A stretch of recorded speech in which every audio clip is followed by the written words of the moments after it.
So we did that thing again where we just start talking without recording, and we're already like, after like 10 minutes of talking, it's like, this just should have been podcast content. But whatever, we'll say it all again. Welcome back, gamers, to another episode of the Slow Runcast. And I am your host, the Iraqi Balboa, joined by my friend and co-host, Durwin Luke, a.k.a. No, I'm not going to say it. I was going to make a joke, but I don't think you were going to like it. That was kind of mean. What? About me being crippled right now? Yeah, that was going to make a joke about you being crippled. And I'm like, why would that go to my first... Why was that my first go-to? The Durwinator, ladies and gentlemen. How are you feeling? I know you took a pretty bad fall. Yeah, I took a pretty big L on my car this week. What happened? I feel like a teenager again, borrowing my parents' car to go around everywhere. What's wrong with it? Not feeling great. What was wrong with it? You were trying to work on it, but... Yeah, so I was doing the rear brakes, and then I hate like the electronic park brake thing. It like... You have to do it a certain way for it to like back up the piston so that you can change your brakes. Long story short, I ripped a gasket on my caliper and now I'm waiting for parts. It's great stuff. The Durwinator, your friendly neighborhood mechanic. Yeah, the Terminator is getting beat by some stupid machine. The machine. You're supposed to be the machine. Otherwise, you've been good aside from the broken car and the broken... What is it? Did you fall on your ass? Was it your hip? No, it's my calf. I think I like really took a big hit on my calf, so I was like struggling to walk around even for a while. But now I'm feeling better. Nice. Yeah, parts come in Tuesday. Hopefully, I'll have a car by then. Just in time for the Switch 2, huh? Yeah. Just in time to go to... Oh my god, if I didn't have a car to pick up the Switch 2 pre-orders, I'd probably cry. You just drive. Just walk. Start walking everywhere. Yeah. Walk. All right, man. We got some news this week. I think a little bit of another slower news week, but it's ramping up here, man. It's May 18th, and we got 2 more weeks till Summer Games Fest, is it? Or 3 more weeks? I think 3 more weeks, right? It's 3 more weeks, yeah. So that first week of June is going to be crazy. Summer Game Fest, Switch 2 launch, all on the same... I think the Summer Games Fest is the same day as the Switch 2 launch. Why the heck would they do that? Anyway, and then they got the Xbox One. It's going to be busy. It's going to get really busy. We're going to get all the announcements. GTA is delayed, so maybe now we'll get some people committing to some release dates. Yep. And then we had a busy release week, right? Oh, yeah. I mean, it's been busy release week. Doom the Dark Ages came out on Thursday. Yeah. Yeah, and then we totally skipped Midnight Walk on May 8th as well. Well, I haven't skipped it in my head. Like I'm gonna play it, and it's VR, so I'm gonna try that. But it's been too crazy, man. Revenge of the Savage Planet came out as well. I haven't tried that one. Yeah, but Clar Obscur, man, all my time is on Clar Obscur. I feel yeah. I got to get these games out of the way before Elden Ring Night Rain comes out May 30th. It's been low-key a crazy year. It's like, it almost feels like 2023.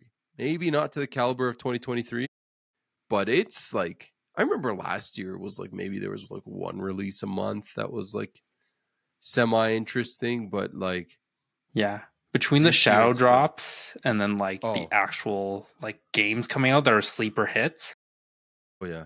You can't keep up. And even like looking into the rest of the summer, like the Switch 2 launch, like there's a bunch of stuff up until like July, like maybe smaller caliber stuff, but still, man, like it's like fully booked up until like beginning of October. Like September and August, we already got plenty of release dates. And I think we're just going to find out what comes out in October, November this year. Since that GTA 5 or GTA 6 is deleted. Oof, that would be bad. Delayed. But let's get into it. And speaking of games that were slated for 2025 that have apparently been internally delayed, Jade Raymond has left Haven Studios, the studio she founded that is part of Sony SIE. She's gone. This is coming from Jason Schreier of Bloomberg Hmm. reporting that, yeah, PlayStation executive Jade Raymond leaves studio she founded.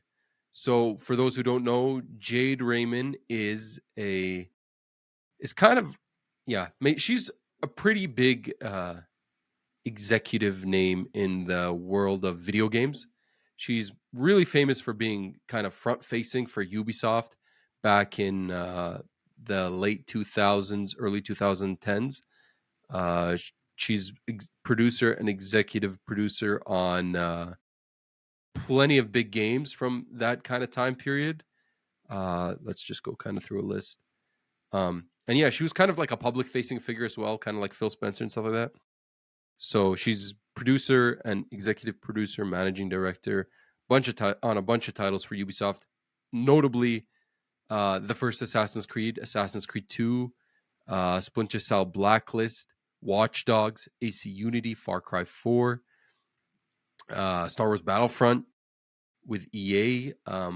But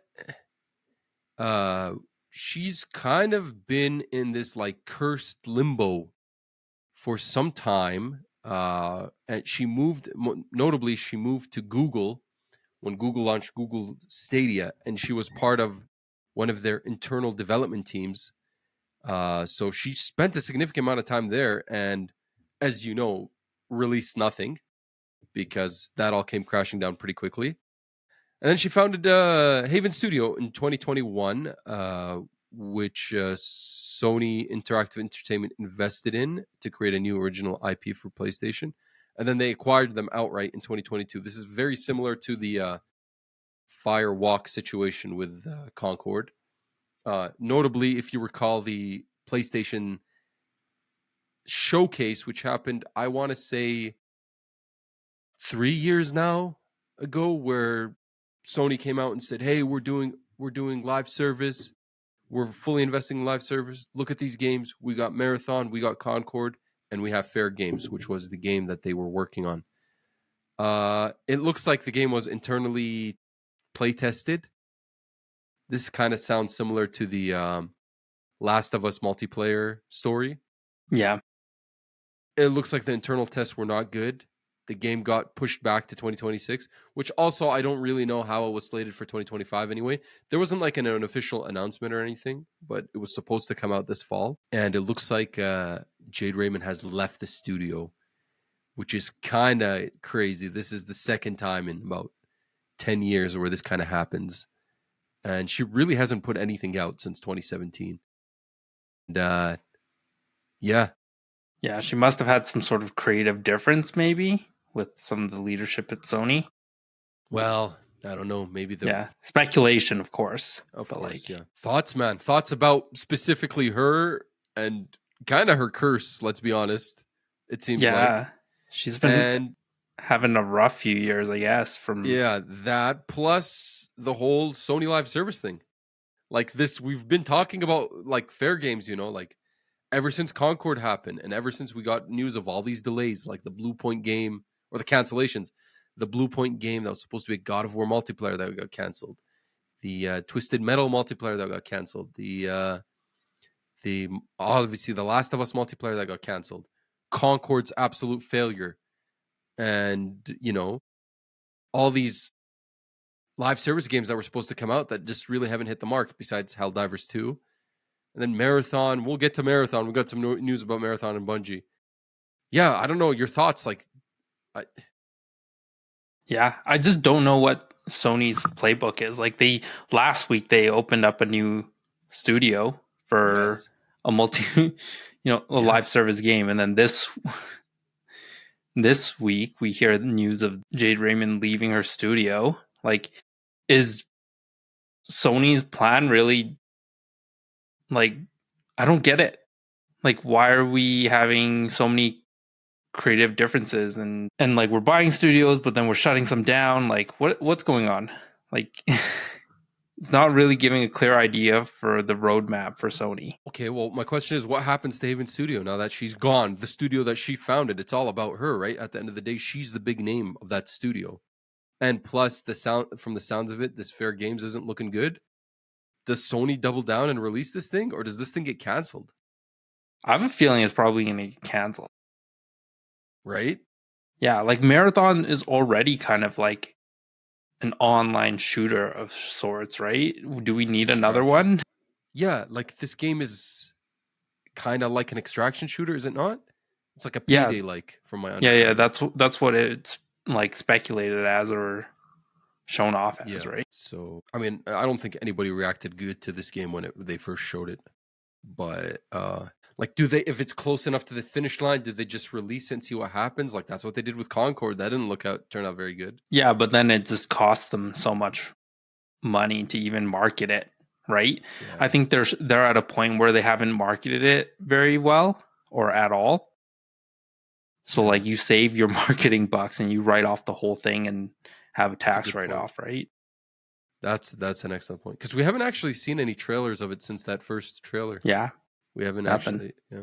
I don't know. Crazy stuff. But like you mentioned, they still started a new studio with live service, and they mentioned that they're going to double down on live service, even though all these live service games keep getting canceled. Like it's, I mean, what's left? Is it just Marathon? Whatever Bend was working on is gone. Whatever Bluepoint is working on is gone. Housemark, thank God, is working on a single player game. Uh, whatever Naughty Dog was working on for multiplayer is gone. Right? Concord Studio is completely shut down. Just sounds like I don't know. Like I don't. I my gut says this doesn't come out. Yeah, I have a feeling it's not looking good either for Fairgames. Yeah. Also, the title. I don't know. I don't know how you feel about the title. I feel like the title Fairgames. This sounds not great either. Did you see Sounds that? more like a development studio than an actual like, game. That's true. Did you see that they took out there was an actual dollar sign in the games? Apparently, they took it out of the name. Apparently, like it was actually dollar sign. Yeah. This is so cheesy. That's such a bad title. Yeah. Anyways, yeah, I the fact that they don't have that much development dollars into it, I would say that it could easily get canceled. I think Jade Raymond leaving is an indicator that I think she's leaving because she sees writing on the wall. She probably doesn't think this game is going well or the development is going well, and she suspects it might get canceled, or she suspects it's just going south and it's not going to work out. So she's just cutting her losses and saving her time. Yeah. Or she really is not getting along with whoever is managing I yeah, her I and think her I think she, creative direction, right? I think she would still I think she would still stick around if she thought this game was good and just suffer through that if she wasn't getting along with Sony Interactive Entertainment. I don't think that's what it is. Plus, she's not really a creative at the end of the day. You got to remember, she's Yeah, that's true. more of a producer, right? Yeah, I don't know. Interesting. Well, I mean, time will tell. We're gonna find out here pretty soon what's happening in that studio. In the same vein of Jade Raymond, we have someone else who is very famous in the video game world, a very big exec, but this one more on the creative side, and that's Amy Hennig, who also has a very good, repertoire of works similar to Jade Raymond. Again, more on the creative side. She's been an artist, designer, a design manager, a director, a writer, uh, and creative director of a long list of games. But she also seems to be in this curse for the last 10 decades. That's Amy Hennig, who is very famous most notably for the Uncharted series, especially the first ones, Uncharted Drake's Fortune, Uncharted 2 Among Thieves, and Uncharted 3, as well as Golden Abyss. She's the creative director and writer on those games. But ever since those come out, her output's also really slowed down, and it doesn't seem like she's been able to push anything out through the door. But recently, she's been associated with a project that we saw that was revealed in March of 2024, and that is Marvel's 1943 Rise of the Hydra, which I believe was revealed at what was that conference that's in the beginning of the year for the PC games or like for just the tech? The one where they showed off the 5090 and stuff. It's not Computex. I forget. Yeah, I forget too. Yeah. So that's where they showed Marvel 1943 Rise of the Hydra, which is an action adventure video game that she is the lead writer and one of the producers on. It was apparently slated for this year. We didn't actually have a release date, and now it has been delayed to 2026. So, not as bad news as the Jade Raymond news, but still, anytime I hear Jade Raymond or Amy Hennig, I'm thinking, oh, dude, this thing's not coming out. You said you were looking forward to this game. Yeah, I think the idea is very interesting. And are you surprised by this delay at all? No, not really. We haven't heard much about it since like the initial announcement. So, like until I see like an actual like gameplay trailer and whatnot, I'm like I assume most of these games get delayed. Okay, but I'm going to put you on the spot with a question because you're well known for being a hater of this thing. And I'm well known for being a defender of this thing. You think this game has a better chance of coming out and being good compared to Marvel's Blade from Arcane Leon? I think I don't know whether or not it'll be good, but I have a feeling that this is gonna come out for sure. What about Marvel's Blade? You think Marvel's Blade's not coming out? I never said that. I just have a feeling that this might come out before Marvel's Blade. Okay, I'm going to cut to the chase a little bit. And I'm going to say this. Next, in 2 or 3 Sundays from now, June 8th, Xbox Showcase. We are going to see, it's about time. We're going to see more Marvel's Blade from Arcane Leon. And it's coming out 2026. It's not coming out 2025 because we already know it's slated for 2026. Mm-hmm. But Deathloop came out in 2021. Okay. It's been 5 years since Deathloop. It's time. I know I feel like I'm the only person in the universe who talks about this game. But it's literally like so high up my hype list. And nobody else talks about it. So I have to shove it down everyone's gullet any chance that I have. Marvel's Blade, baby. 2026 Goaty. Get ready. Yeah, I mean, I if it like when it does come out, I have no like. I assume it's going to be good because the Blade, like, it just seems like it's like the perfect Blade genre for like a game studio, right? Yeah. Like, okay, I do want to kill some vampires, but I don't know. I the premise of 1943 Rise of Hydra just seems so interesting to me. Yeah.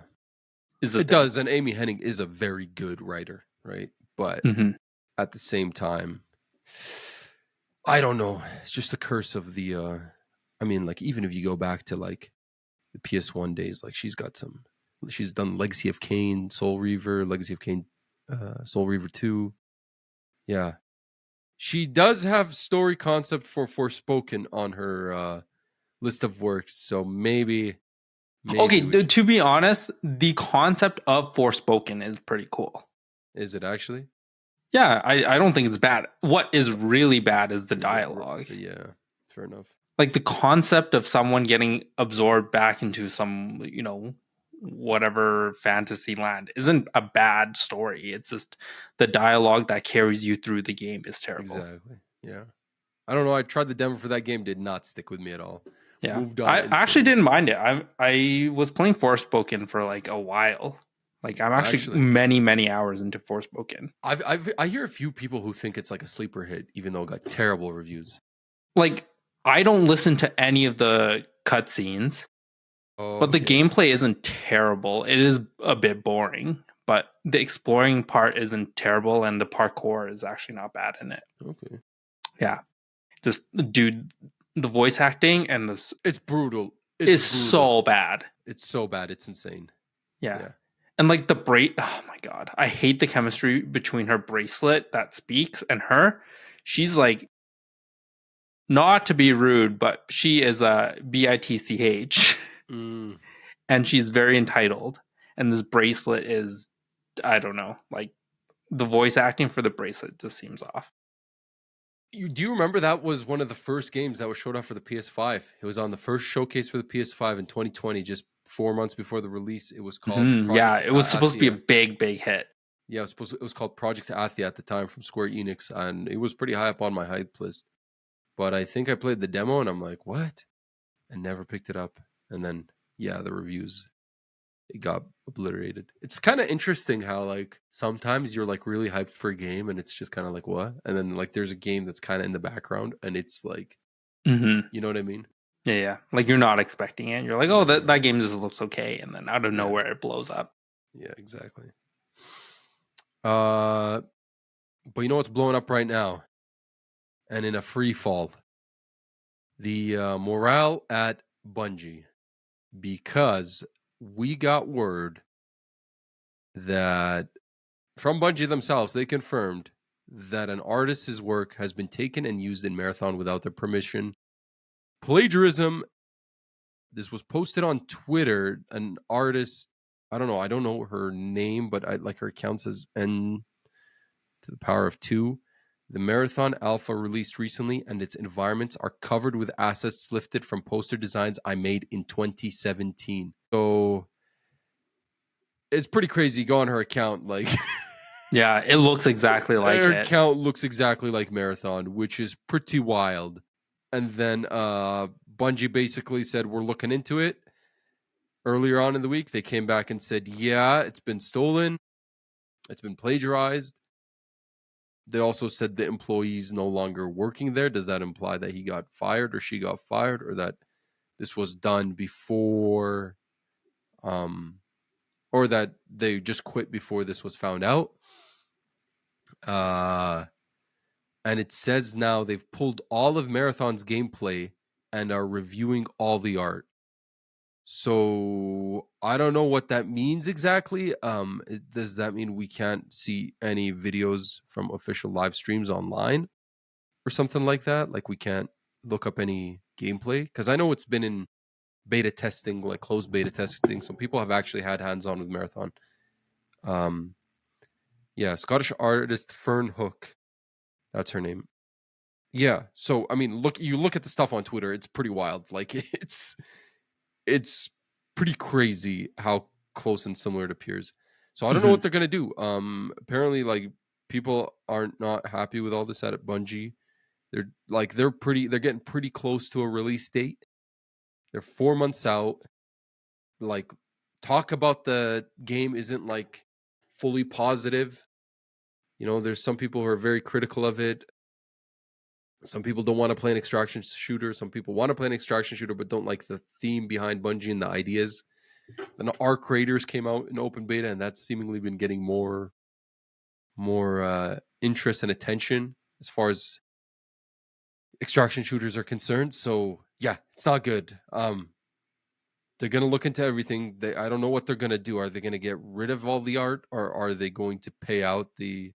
I mean, at this point, I would just pay the artist. Oh yeah, if you're 4 months away from launch and you're like basically created, like just hire her, give her a credit on your game, and put an announcement saying that you're sorry that this occurred. I don't know. I think they're gonna need to give her more than that, because if she takes this to court, she could theoretically make way more than money than just getting hired by them and getting paid for her work. Like I Yeah. think they're gonna have to give her a substantial. They'll settle, keep the assets or whatever. But I mean, it's insane, dude. Like your Twitter account. If you told me she was the lead creative designer or artist for Yeah. Marathon, I'd say yeah. So I don't know how this happens. I don't know how you plagiarize like this off someone. And expect not to be caught, and then expect not to like Yeah, what was the guy thinking, you know? I don't know. Not looking good. Not looking good. Apparently, Bungie's pretty notorious for this. I didn't know this, but this is like the 4th time in like the last 5 years they've been accused of this. And the funny Jeez. thing is they were in a court case, remember? We talked about this like a week ago or 2 weeks ago, where Yes, for Destiny, right? Was it Destiny Destiny? And I couldn't remember if they were accusing someone of plagiarizing them or someone was accusing them. I think somebody was accusing Bungie, and then the judge was saying that they had to produce evidence, but Bungie had already basically removed Content from all the Destiny 2. content, so we couldn't prove it or something like that, right? Because yeah, Destiny 2 does that. Like they don't there's like lost content on that game. They like delete stuff and override it. It's not like everything that ever came out on that game is actually playable. I don't know. I was really looking forward to Marathon, and I still am, but it's not looking good. I don't know. I really like the art style. Obviously, it turns out it wasn't Bungie's art style. It was this Scottish artist, Fern Hook. So yeah, I don't know. We'll see.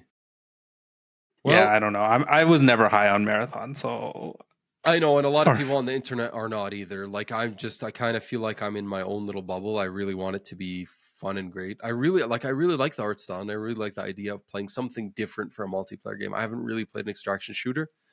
So, I mean, Arc Raiders was also on my radar, and to be honest with you, that's looking way better. So I might just play that when it comes to console. Or see if it runs on the Steam Deck. I'm curious. Yeah. Well, we're 2 weeks out. But and of course, the news cycle is going to be filled with this stuff until this console comes out. But we got some more Switch 2 news. Of course, it's like, more annoying news, but it is what dude, it is. let me give you this news. Okay. So the most important Switch 2 news is that they posted the what's it called? The safety the instruction booklet on their Nintendo News app. I didn't see this. Are you serious? Yeah, yeah. The They're Nintendo Today app? so Nintendo is just wilding on like trying to just create news on their stuff. So like, yeah, they've been posting like articles where it's like, or they've been pushing up updates. Like, here's a first look at what the instruction manual looks like, and people are on Reddit are just memeing, saying that It's on soon this they'll app, be, right? The Nintendo yeah, Today app. yeah, Yeah, yeah. Soon they'll be showing like what the styrofoam will look like in your Switch 2 unboxing. Why do I need to sign in with my Nintendo account? Like, just screw off. Dude, I hate Nintendo's like login for their Nintendo account and everything Yeah, about it. I really need to see this. Okay, yeah, they just post like garbage, bro, on this thing. It's like you need to get our news from here. Okay, the first time was they posted something about Tears of the Kingdom, right? The movie, the Yeah, yeah, Legend the of Zelda movie. movie. So then I'm like, oh, I guess I need to download this thing, and then I've like never opened it up I since. straight refuse. Well, while you're looking at that, I can't find it. is it I not on can't. there? I'm pretty sure it was on a post like a few days ago. So But you it's might have like to scroll connecting back. a Nintendo Switch Pro controller and stuff like that. I didn't see this thing. But anyway, yeah. So what else Yeah. did they show? They showed off the mouse controls working on their home screen. Yes, do you look at the video? I didn't, but I can imagine what it would look like. Yeah. It's exactly what you think it is. You hold the mouse and you move around and then you could click Yeah. stuff on the home It's like, oh screen. wow, it works. Like I'm glad Yeah. it works. Yeah. Works exactly like a mouse you would think a mouse would on a home screen. Yeah. And then it shows you could remap buttons, et cetera, et cetera. I just don't know, man. Yeah. And then it's cool because you could change seamlessly. Like you could switch to your like regular controller and then switch back to your mouse. Yeah. It's a 30-second video. Switching But back and forth. That's good. we got some confirmation about a feature that was supposed to be available at launch for the Nintendo Switch, which they're saying was a misleading thing, like a post. Like it wasn't it was a misleading advertisement, and they're apologizing for it. But that is variable refresh rate will not be supported in docked mode. This was like one of the big things where people are like, "Oh, cool, VRR," but it looks like it was just a mislabeling. I don't know if it's coming, if it's a feature coming, or if it's just because if you recall, the Series X had variable refresh rate at launch. The PS5 got a software update sometime after that added VRR. So I don't know. I'm hopeful that Yeah, it'll eventually be added, but it's yeah, not the biggest thing as long as it has enough power to make it look pretty and run at yeah, target refresh rates. it'll still be in handheld mode though. They've confirmed that there'll still be variable refresh rate in handheld mode, but not on your TV. You're the tech savvy guy. You want to explain to us exactly what VRR does, what it means for anyone who doesn't know? Yeah, it just so refresh rates always are like changing. Sometimes you have like highs and lows. And basically, what VRR does is it matches the refresh rate from your output device to like your monitor or your TV. So it just is supposed to smoothen things out Yeah. and not have so much jitter and and less flickering or like frame skips or whatever. but that in itself, sometimes a bad implementation of VRR is worse, to be honest. Yeah, because sometimes you get screen tearing and stuff like that. So maybe they're just working out some of the bugs with it. But it's honestly, to me, VRR isn't like the most make it or break it. The HDR stuff is probably more important. For sure. Yeah. Hopefully their implementation of HDR is good, because sometimes, I mean, we've seen some screenshots, so it looks like it's better as well, right? yeah. But it also comes down to the game sometimes, right? For sure. It also comes down to the dev themselves. We got some other news about some Switch 2 features. Apparently, Switch 2 will let you sacrifice some playtime to keep your battery healthy. So there are settings which will allow your Switch to stop charging before reaching 100%. Specifically at 90%. This will help maintain the lifetime of the battery, which is, I think, good. It is good, but based on like the metrics for what we know about the battery life, it may not be great if you want like a longer play session. Like, it's good if you want to keep your battery healthy and you like play lighter games. But if you're playing like more intensive games and you're at 90% battery all the time in terms of like what you fully charge up to, then your playtime is going to get cut significantly, right? By 10% at least, yeah. Yeah. Assumingly. I haven't noticed any problem with my original Switch batteries. Like I don't feel like the batteries shelf life of the battery's been, and I usually have it docked on the TV Yeah. plugged in. It must be affected though, considering it's quite a old console. Yeah, for sure. I'm sure it doesn't have the same battery health as when I first bought it, but I've never noticed like, oh my god, this thing died in an hour. Its battery sucks. Like a laptop, that Yeah. you just didn't take I care think of it it really properly. depends on the game, because I remember playing like Zelda and that would eat through my battery a lot quicker. And then if I was like playing like Diamond, like Pokemon Diamond or something like Game Boy, that. yeah. Yeah, so I think it does vary like heavily for game to game. But yeah, I'm assuming if you play like one of the more intensive games on the Switch 2, your battery is going to take a pretty big hit if you turn that setting on. Yeah, word on the street, it's not a very good battery anyway. Yeah. So, I don't know. Play with it plugged in, I guess. Play with it docked. Well, speaking of, what Pokemon game did you mention? Diamond? Yeah, Diamond. Well, I don't think that one's getting an update, right? No, I think guess it's not. It's Scarlet. Yeah, Scarlet and Violet. Yeah, so Switch or Nintendo has detailed free Switch 2 free. Wow, amazing. Free Switch 2 updates coming to 12 Switch games. The updates are not exactly equal across the board. Like some are getting like frame rate boosts and some are just getting some game share support or HDR support. It depends depending on the title.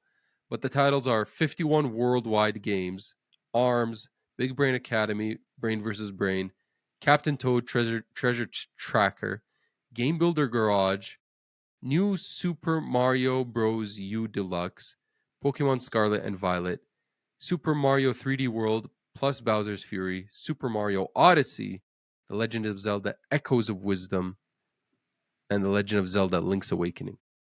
There's some really old games on there. Yeah, and some like isn't New Super obscure. Mario Bros. U Deluxe from like the Wii U days? Well, there you go, Mario U.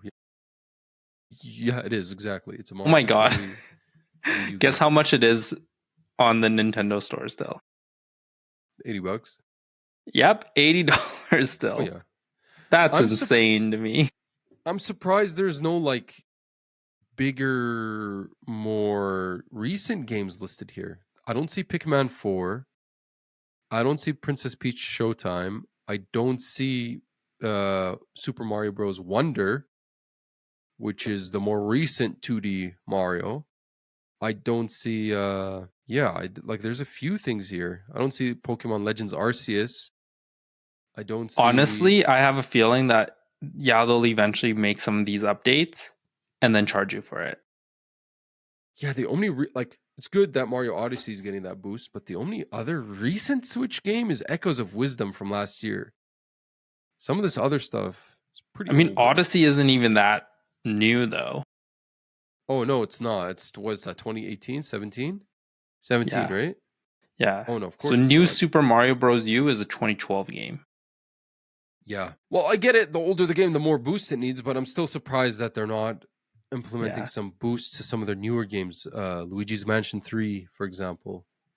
Yeah, that one was fairly new. But that one played pretty well in general though. I guess Super Mario Bros. Wonder played pretty well as well. Yeah, Yeah. maybe these were the ones that really needed it. Like Mario Bros. U Deluxe, I guess what it has noted on here is for resolution scaling. So it seems like it's meant to now output in higher resolution. So Yeah. Um, Give me a second. I don't know why the baby monitor is over here because my wife's with the kids, but my kid's screaming his head off on the baby monitor. Let me just text her. Anyway, aside from all that, we've mentioned previously that the Switch 2 is projected to be the best selling console of all time and the fastest selling console of all time. It seems like they're very good supply wise, right? They're been able to supply most the pre-order demands, I think, like better than PS5, for example. And it seems like this thing is going to sell like hotcakes, and they're expected to sell 15 million during the launch window.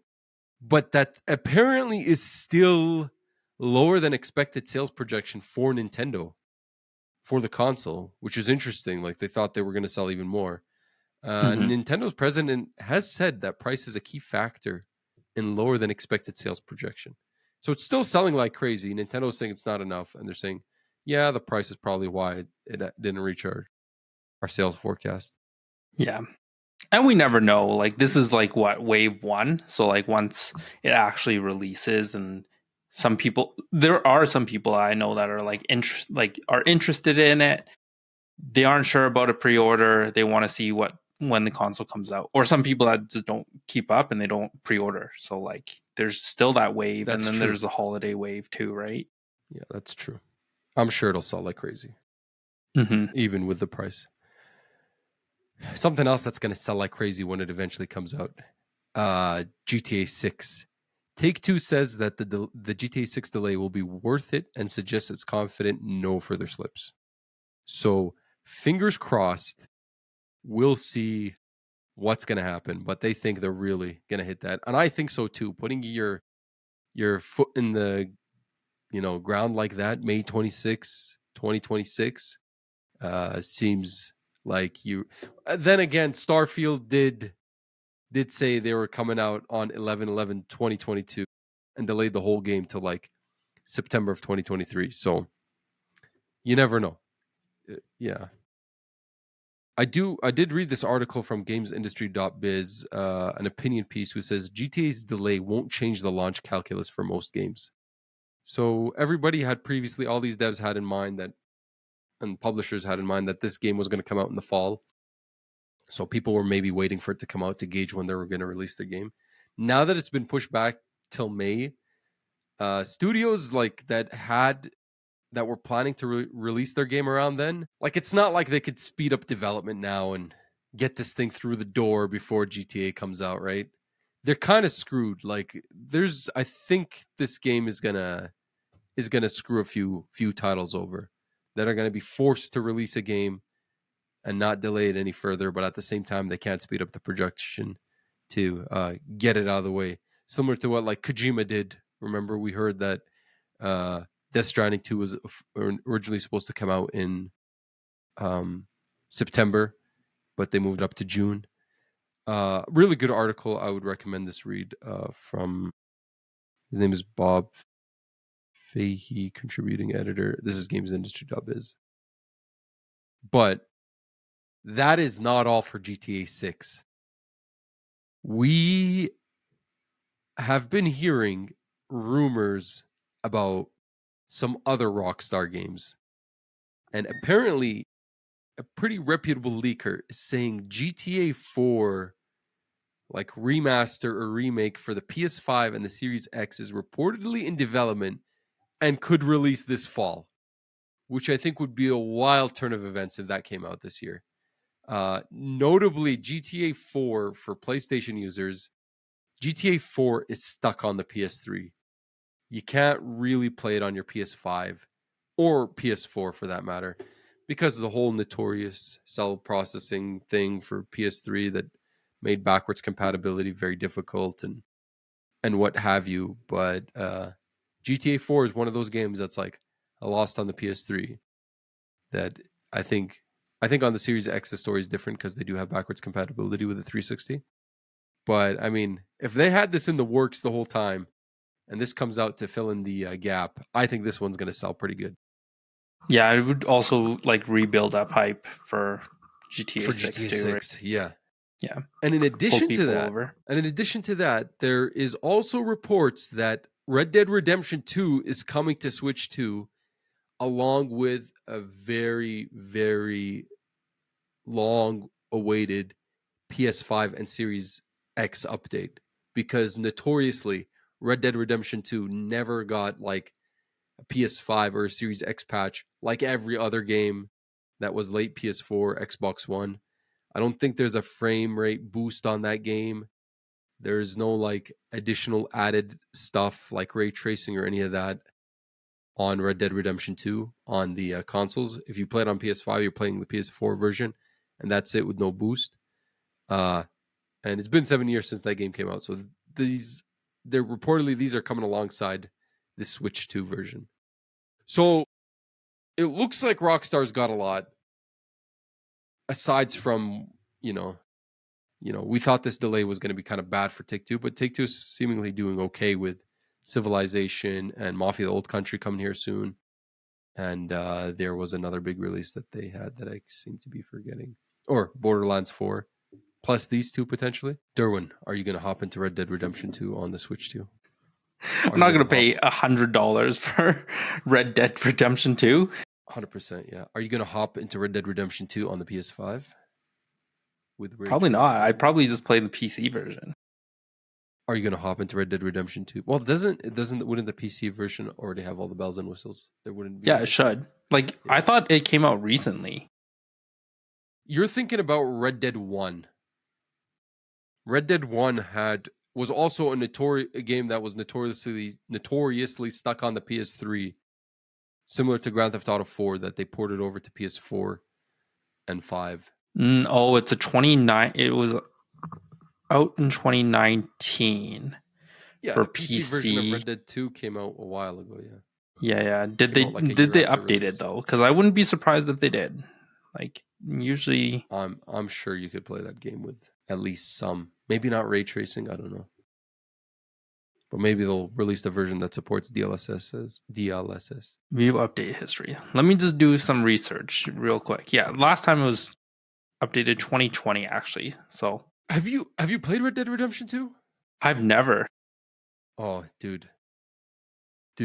I mean, one of the best games of all time. Famously, I haven't actually finished it because I got it spoiled to me online. When I was playing it, I was like, I was looking through YouTube videos for like some guides and stuff, and then I got like a crazy spoiler one day, and I was maybe like on the last stretch of the game, maybe I was like 80% into it, and I saw that spoiler, and I just was like, all right, I'm done. I moved on to something else. It was like so heartbreaking.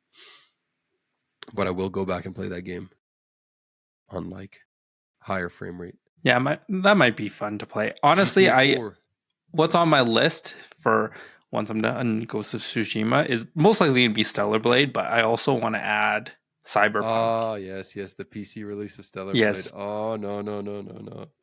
We'll get to that, brother. We'll get to that.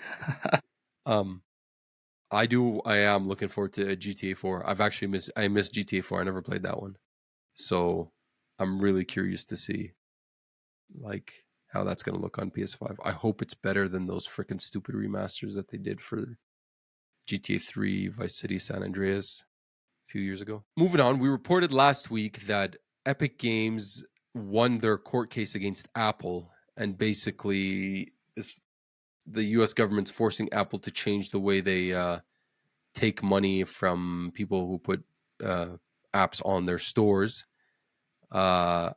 Epic kind of celebrated the victory, and they're like, okay, we're going to put Fortnite back on the iOS store, and we're going to offer a olive branch to Apple and basically say, if you do this everywhere in the world, we'll put Fortnite back on the App Store.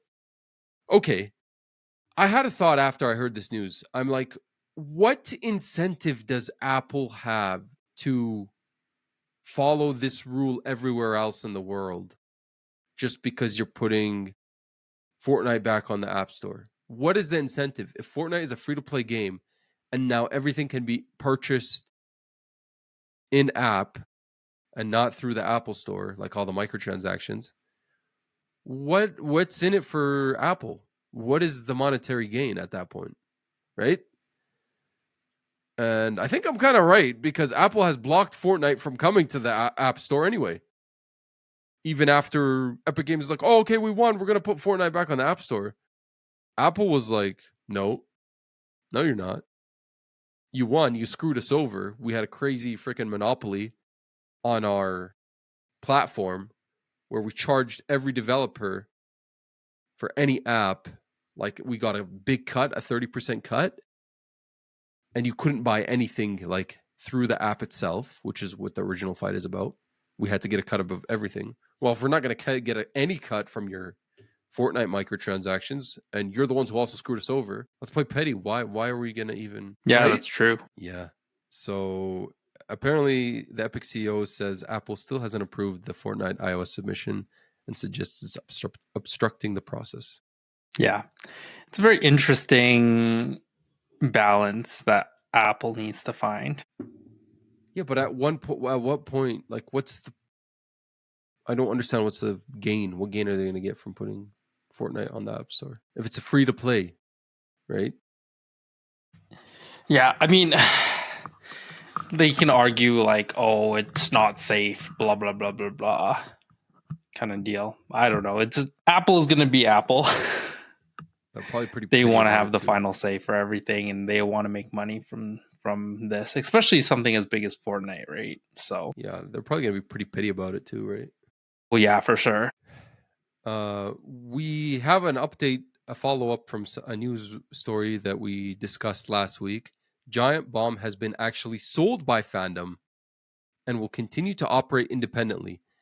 We did mention, I think last week or 2 weeks ago, that the Giant Bomb guys had some disagreement with their parent company, Fandom, after it implemented a set of rules on them for live streams and videos that they were kind of mocking openly on one of their streams. I think it was episode 888.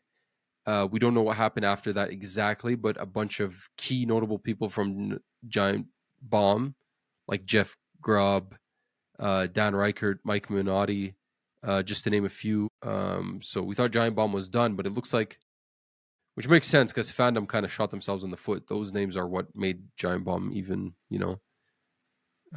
like something that people wanted to tune into.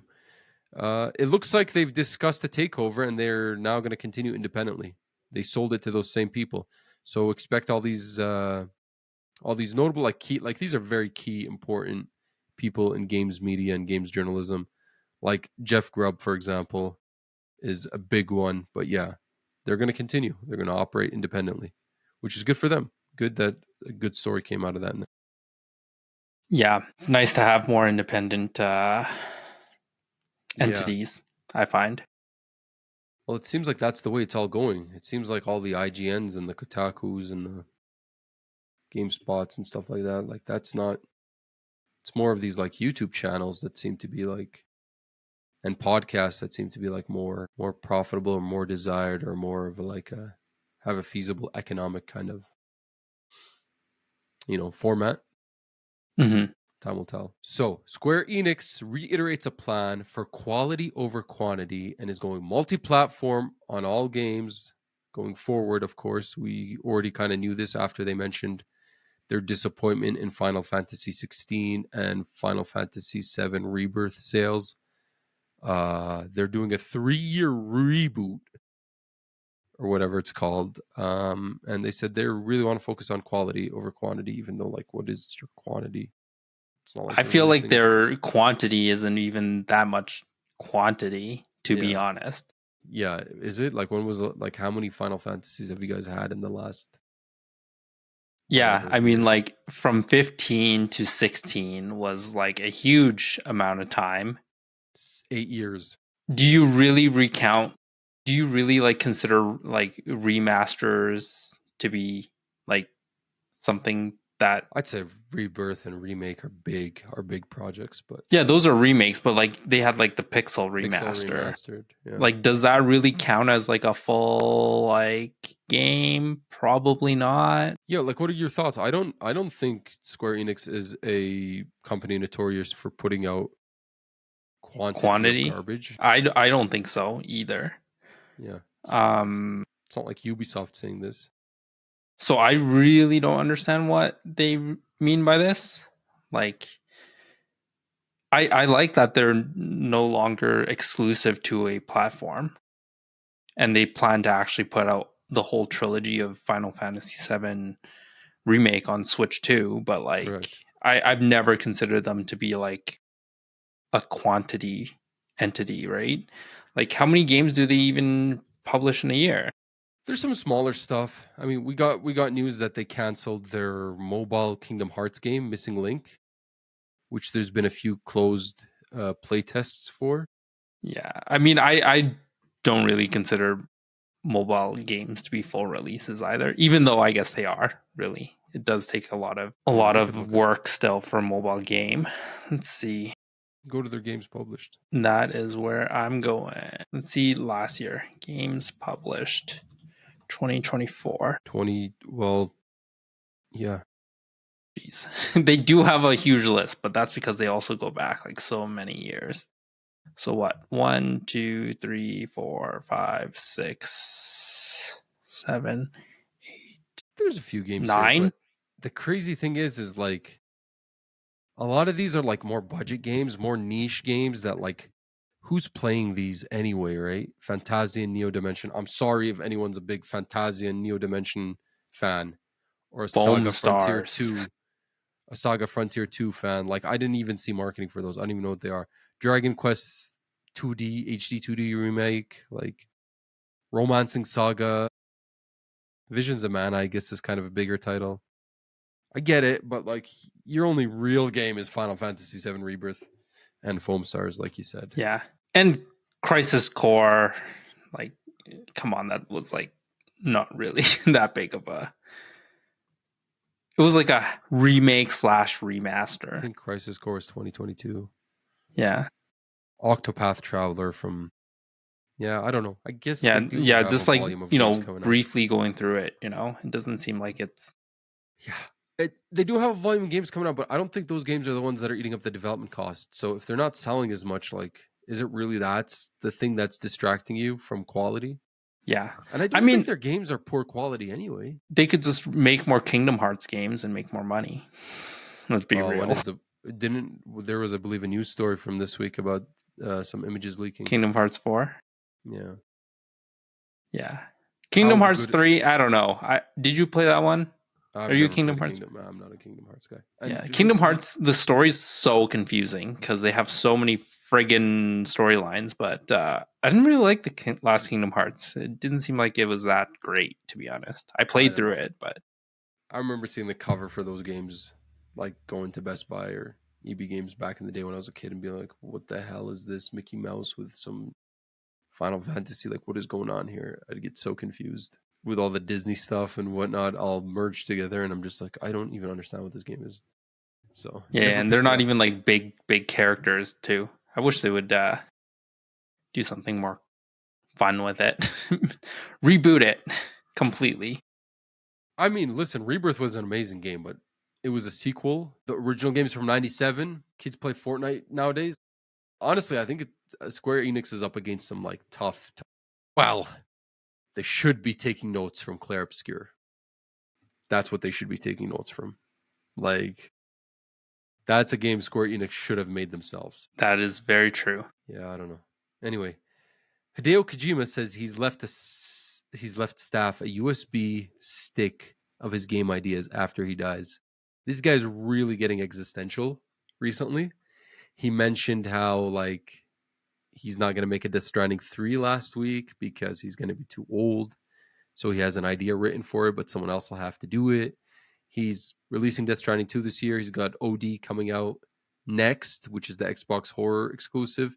And then he's got Fizzant, which apparently is the PS6 game. He's already 61 years old. By the time all those other games come out, he'll be 71 years old. So he's been really like existential about life and about like how long it takes to develop and about how many ideas he has and all the movies he wants to make and games he wants to make that he's never going to get to make. So he's Yeah. got all his ideas on USB. Yeah, I'm glad he actually left this because, sometimes it will literally outlast your life. What I'm concerned for is he leaves the wrong USB to them. Yes, he dies, and then it's just the feet picks USB. Is that what you're alluding to? Yeah. Yeah. It's his feet pick collection, and then people will be like, "Oh, where's this other USB with all of his ideas?" That would be insane. Those are the ideas. Yeah. He's just put little notes hidden inside those images for his next games. That would be crazy. Death footing. Metal foot solid. Toe liquor. Oh my god. Ori developer Moon Studios head warns it may have to shut down following review bombing. This was I know it's not the biggest story, but I thought it was a really weird story. So the developer of Ori and the Blind Forest, Ori and the Will of the Wisps, is working on a game called No Rest for the Wicked. It is like a Souls-like ARPG, so it's kind of Diablo-like, but it's also like you really got to think about like how you like play. And it's been in early access for about a year now. It's got mostly positive reviews on Steam, but he's basically saying people are review bombing him for well, there's two things that seem to be going on. People are review bombing the game because it's not feature complete. But he's also explaining like it's early access. Like, yeah, we don't have any multiplayer yet because it's early access. But then he went like on a tirade, basically. I don't know. It kind of feels like Kanye vibes, but I'm not sure. No. Like, apparently he's saying people are review bombing him because, like, he said something. I don't want to like say it exactly without pulling out the actual tweet, but something about like if you're writing here in Jordan Norris for the Wicked, but you haven't left a positive review, it's entirely possible that we won't be around in a couple months to do anything anymore simply because we got review bond, which leads to people not buying the game, which means we're not making any money and we'll have to shut down. And then he went on Twitter saying, I've been hated on by Twitter by several crazies for years now. I've also saw the calls for review bombing because according to these folks, I'm a Nazi. These days, apparently, anyone who doesn't include 5 transgender characters in their game and doesn't let their products be influenced by political bullshit is a Nazi. What a world we live in. When the Russia-Ukraine war broke out, I replied on Twitter saying that Moon Studios would be taking a public stance because we're a video game company, not a journalistic outlet, which I could stand by. The next day, a threat letter with a picture of Putin was taped to my office door, full of insults from top to bottom. So I don't know why he's freaking out. It seems like the game's doing okay, but yeah. I mean, any news is good news, perhaps. What do you mean? Like, you know how like there's no such thing as bad press. It's just press. at Yeah, the end maybe of the he's day. So just if he has a freak out and these outlets cover it, and then people are like, "Oh, what's this game?" yeah, Right? yeah. My problem is when you put a game for early access for too long, I forget about it. Not that I've forgotten about this game. It's on my Steam wish list, but I'm just like, do I wait for the console release? Do I wait for 1.0? Why do I play it now? You know, Yeah, early access yeah, games are weird. It's like I'm not gonna. yeah. You Yeah, you are kind of sampling it, but then at the end of the day, it's like not an end product. And then mm, you play it, and then like when it actually comes out, you're like, "Oh, I played this before. I don't really care for it." Right? yeah, I right. think that's what That's. happens. Uh, I feel. I've been holding back on like Hades 2 as well because it's the same. It's in the same boat. Um, but you know what's end product turned out to be a mystery, and now people are finally finding out. Oblivion Remaster, which apparently shows performance problems the more you play the game on console, the later on in the game. So these performance issues were not apparent when people were hopping in, but I don't know if it's just the back end of the game is not, there's issues with the code on the back end of the game, or there's some weird mystery thing that's going on with the console. But yeah, it's got some big problems on console apparently, which nobody really noticed until like as they got to later parts in the game. That's gonna be really annoying. I hate it when you are like hours away from finishing a game and there's some sort of error Yeah, and like destroys your save data. the Like that is bugs. enough for me to like just quit my game Oh, and never 100%. play it again. 100%. Yeah, especially if there's like profound bugs on the like later half of the game, latter half of the Hmm. game. Yeah. I think one game in particular was like Batman Origins for me. Like I was literally maybe like an hour away from completing the game and then my save corrupted and I was like, I'm not playing this ever again. F you. Yeah, yet to hop in Oblivion Remastered. It was kind of on my. I'm not really an Elder Scrolls type of guy, but I really wanted to try this because I was like, okay, this is kind of fresh, but Clar Obscur, like they came out the same week, and I can't think of anything else right now. Hmm. Speaking of things that have come out this week, Doom: The Dark Ages' PS5 physical release reportedly has just 85 megabytes on the disc, and it isn't much bigger on Xbox either on the physical release, which I'm surprised there's even a physical release for Xbox. But yeah, this is kind of goes back to the whole thing that everybody was freaking out about Nintendo about the game cards or the game virtual game keys or whatever it is, where you got a physical thing in your hand, but the game isn't on it. And Hmm. we were saying that this was already the case for a lot of PS5 and Series X games for some time now. Yeah. We got some announcements this week. Fallout TV star says the character's plot has been planned out for at least 5 to 6 seasons, and they finished filming season 2, and it's gonna come out in December. And apparently, they're already like gearing They've up for already the third greenlit season. season 3. Yep. Yeah. So looking good. Have you watched the Fallout TV show? Yeah, man. Of course, Remember? it's amazing. Yeah, we're Yeah, giving your friend I can't remember. shit for that, Oh right? no, Yeah, I'm yeah, yeah, almost yeah, yeah, positive. yeah. Oh, Yeah. dude, it was really good. I was really surprised by that. That was really good. Yeah. Have you been keeping up with the Last of Us TV show? I have not watched anything besides episode 1 for The Last of Us. It just not has worked out with me and my wife. But you know what? Today's Mm. Sunday, so they're dropping an episode. So maybe today we go crazy and just And binge it? catch up and binge it. But it's been what? How many episodes are there in now? 6. Yeah, I think this week is episode 6. When's the finale? Is it go up to 7 or 8? It's What I was it? think it's 8 episodes, so there's only 3 more episodes. I Okay. think it's the pacing is definitely a lot slower. They're taking their time with. I I am going to admit I haven't been hearing a lot of stuff about it. It Hmm. sounds like there's not that much talk about it on the internet, or maybe I'm just avoiding it. I felt like there was talk about it in the first 2 episodes, 3 episodes, people hating on Bella Ramsey. But after that, I just don't really be. I haven't really been hearing anything about it. Yeah, I haven't heard too much about it. Like I've been watching it as it goes, and like the hate continues, obviously. But yeah, I don't know. I'm not as like into it as the Mm, first one. Yeah, mm. I think a lot of it is also like Pedro Pascal's like missing for Well, obvious reasons. well, yeah, um, yeah. I don't. Andor too. I haven't watched Andor, but I've been hearing really good things about Andor. So I really need to get into Andor season 2, which I think is the best Star Wars there is out there. Have you watched Andor at all?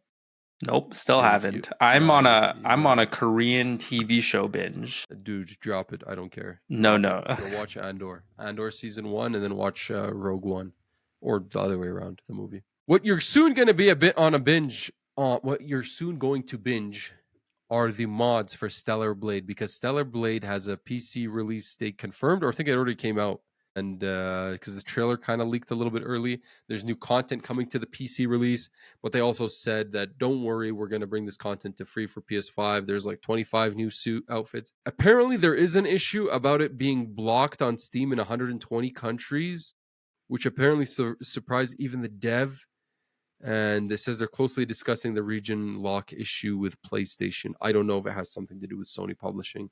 Maybe it's the PSN network thing. I didn't. Yeah, That's not what's said in these articles, but it might go back to what was happening in Helldivers when they implemented that. You have to log into your PSN. Yeah, I wonder what it is, but we'll know once we actually like see it come out and see what's going on with it. It's saying it's a PSN thing, but I didn't know if there was a PSN login needed for this. It's saying checking Steam DB appears Stellar Blade is restricted in over 120 countries, mostly where Sony's PSN is unavailable. Yeah, they need to figure out what they want to do with PS or PlayStation games on Steam. Like ASAP. I don't know why they haven't just left it as like it's optional, but if you do it, then we'll give you like a freebie. You do like it to connect to your trophies or something like that. Yeah, like I don't get it. You connect to your Sony trophies, or you do like cross progression, cross save. You know what I mean? Like making it an incentive, not a crutch, right? Yeah. So we got word that a year after release, Activision is winding down Call of Duty Warzone Mobile, which to me was a pretty big shocker. Apparently, Activision says Call of Duty Warzone Mobile has not met our expectations. This is wild. Like, if I thought a phone game, Call of Duty of all games, I thought would do like would do crazy numbers. Yeah, but apparently, I don't know. They decided to end support on Friday. It's not meeting our expectations. You can't purchase any more digital currency or season content, and it won't be available to download from stores starting from May 17. Yeah, I wonder what their revenue numbers were looking like. I don't know. I've never played it on mobile too, so I don't know what it's like, but I feel like Call of Duty, one of the most famous games, you put it on mobile, and then all these people in like countries where they don't have access to consoles and PCs could play. So apparently it was first 4 days 1.4 million revenue, and then 490K in February 2025. Well, that's not good. So it's definitely dropped off, but like is 500 like performance problems, or the game is not balanced, or just doesn't feel good on mobile, and that's why people don't play it? Like, is it really bad? Maybe, because 500K is nothing for Activision Blizzard to make. Yeah, in a whole month. Yeah, that's nothing. Yeah, it probably just doesn't balance out like production costs and server fees, right? Yeah, it's not profitable enough, and maybe too hard of a headache to develop on mobile. And it's mainly in the US. So the US itself was 47% of that revenue. I guess it's not taking off in other parts of the world as well. Moving along, we got some news that Prince of Persia: The Sands of Time remake will be released before Q1 or 2, I can't remember, but before April 2026. So it'll be within Q1. Yeah. So if you recall, the Prince of Persia: The Prince of Persia: The Sands of Time, which is a 2005 game on the PS2 and the original Xbox, one of the greatest games of all time on that console generation. It was being remade by Ubisoft, one of Ubisoft's India studios. And it was first revealed in 2020, and it was supposed to have a 2021 release date. Early 2021 release date. It did not show very well when it first got showed off. Seemingly it got delayed. I cannot even recall how many times it got delayed, and then it just kind of got delayed indefinitely.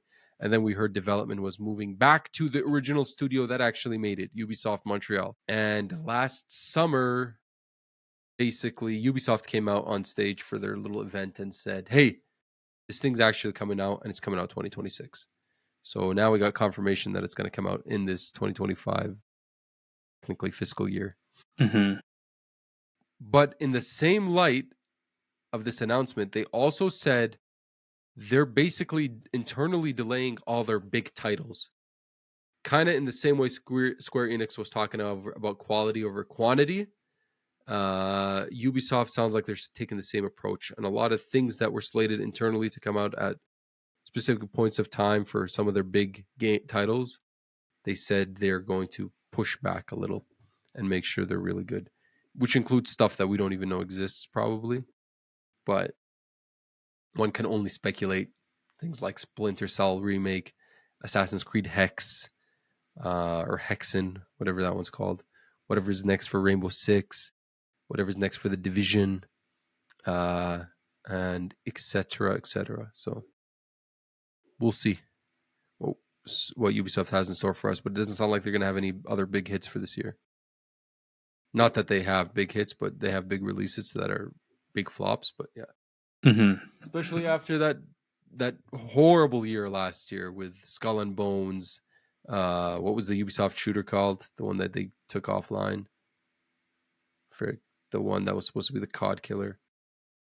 I don't even remember. No, can't remember, dude. Star Wars Outlaws. It didn't go the way it was supposed to. Yeah, so we got some sales figures. Nearly 5 years in, PS5 sales remain neck to neck with the PS4, and it has now sold 77.8 million units. So looking good for Sony, but they are warning that a price hike could be next due to tariffs. I think that was a big question everyone was asking, considering Nintendo pricing, considering the Xbox news we got last week about raising the pricing on their consoles. Everybody was saying, well, Sony's going to do it for sure. They're the console leader. How are they not going to do it? So, yeah, I think they're getting us ready. But don't be surprised if your DualSense controllers go up. Don't be surprised if subscriptions already went up in Canada recently, right? Yeah. So, dude, DualSense controllers are already pretty heavy. They're already like $90, $95 Canadian. So, yeah, if you haven't bought a PS5 yet, it's never going to be a better time to buy one. You know whose revenue is really down? Warner Brothers. Their revenue has fallen 48% in Q1 simply because they have no games. So, yeah. You might as well close that division. Well, so rough as that sounds. Yeah, with all they're another big publisher that's been having a tough time, like Ubisoft, right? Them, it's a little bit different with Suicide Squad. But screw them for screwing up Batman Origins. Yeah, never gonna forget. Yeah, Warner Brothers, that is something else too. Race to the bottom, it seems like, with them, Ubisoft and EA this year. But you know who's racing to the top? EA, Warner Brothers, Ubisoft are going straight head fall first down to hell. But you know who's been climbing straight up? Capcom. And they've announced their 8th consecutive year of record results, 12th consecutive year of operating profit growth. They've just been killing it. And it is really thanks to 2 franchises, and those are Monster Hunter and Resident Evil. Resident Evil, of course, has got the big kind of reboot that it really needed in 2017 with Resident Evil 7 Biohazard. And it's been like banger after banger since, from as far as Resident Evil goes.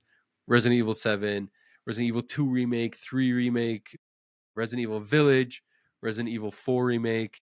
It's just been up for Resident Evil. And then Monster Hunter as well. We had Monster Hunter World, Iceborne, Rise, Sunbreak, and the only and of course Wilds, and they have a chart of kind of how much each of their games have sold over the last few years. And the only ones that are not Resident Evil and Monster Hunter on this are Street Fighter 6 and Dragon's Dogma. And their sales are actually on the lower end compared to some of these other games. But cumulative unit sales in tens of thousands of units, which means this would be in the millions. So 14 million? That's no way. That's pretty crazy. 14 million cumulative sales for Resident Evil Biohazard. That seems pretty high. 28 million for Monster Hunter World. 15 million for Resident Evil 2. Monster Hunter World Iceborne, the expansion, has got 15 million as well. Resident Evil 3 is 9.9 million. Monster Hunter Rise, 17 million. RE Village is 11 million. Rise Sunbreak is 9 mil. Resident Evil 4 is 9.9 mil. And actually, Street Fighter 6 and Dragon's Dogma are the lowest of these games. 4.6 and 3.7 mil, respectively. And their most recent release, Monster Hunter Wilds, which has been selling like hotcakes, probably the best selling game of the year so far. And that is at 10 mil. So good for Capcom. I hope they keep it up.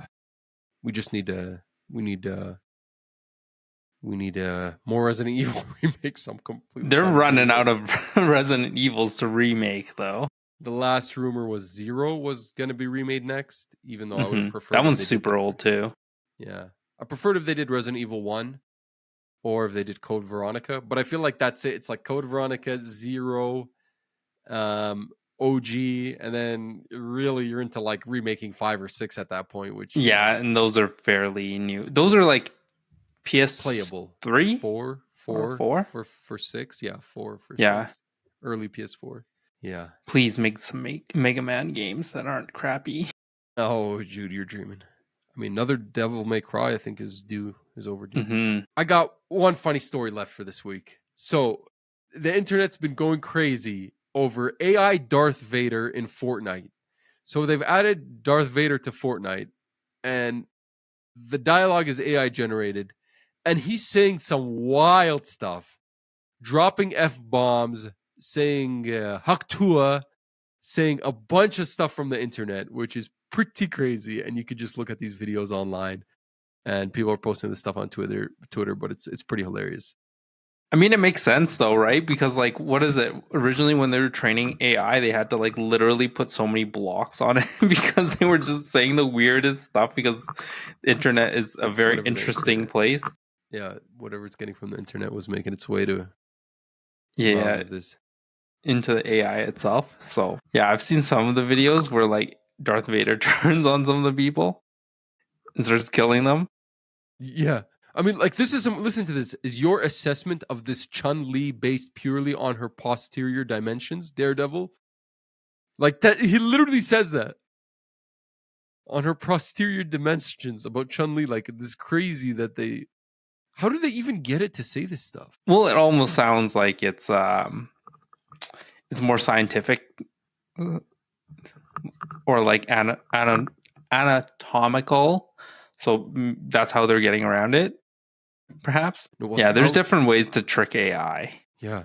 Anyway, I thought it was funny. Maybe I should hop into Fortnite. That's it from news stories for this week.